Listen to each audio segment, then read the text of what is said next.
Sudarshan news ने scout and guide का सबसे बड़ा खुलासा किया सबसे पहले, और इसी पर बात करने के लिए हमारे साथ हैं सुदर्शन न्यूज के प्रधान संपादक डॉक्टर सुरेश चौहान के जी। सर, क्या इम्पैक्ट पड़ा है?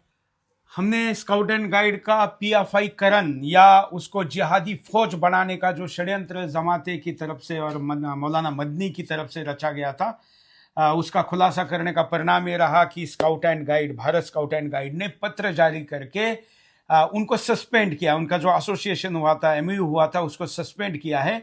और उसके साथ ही मुझे उनके राष्ट्रीय अध्यक्ष जो कि राज्यसभा के सांसद है अनिल जैन जी, उनका भी फोन आया। अन्य भी कई पदाधिकारियों के फोन आए। देश विदेश से स्काउट एंड गाइड से जुड़े हुए लोगों ने मुझे इस विषय पर कहा कि आपने बहुत अच्छा किया, हम तो अपने बच्चों को देशभक्त बनने के लिए वहां पर भेजते। यहाँ तक कि कल मेरा मुंबई में कार्यक्रम था, उस कार्यक्रम में भी मुझे कई पेरेंट्स और कार्यकर्ता मिले जिन्होंने कहा कि ये एक अच्छी संस्था के साथ धोखाधड़ी है और जिहादीकरण कभी मंजूर नहीं होगा।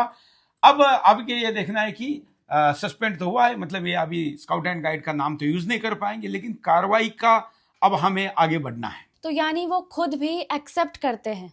बिल्कुल। जब हमारी प्रोमो हिट होते ही ये कार्रवाई हो गई और शो चलने के बाद पूरे तरीके से देश भर के सभी कार्यालयों को बता दिया गया है स्काउट एंड गाइड की तरफ से कि इनकी संस्था के किसी भी व्यक्ति के साथ किसी प्रकार का कोई संबंध नहीं रखना है, इनके साथ संबंध तोड़ दिए गए हैं। इसका मतलब हमने जो आरोप लगाए थे वो सही साबित हुए। मुझे कई नोटिस भेजी गई है इनकी तरफ से, कई वकीलों की तरफ से। मैं रात में जब मुंबई से आ रहा था तो दिल्ली में उतरने के बाद मैंने मेल चेक किया तो उसमें भी कई मेल भेजे हुए थे।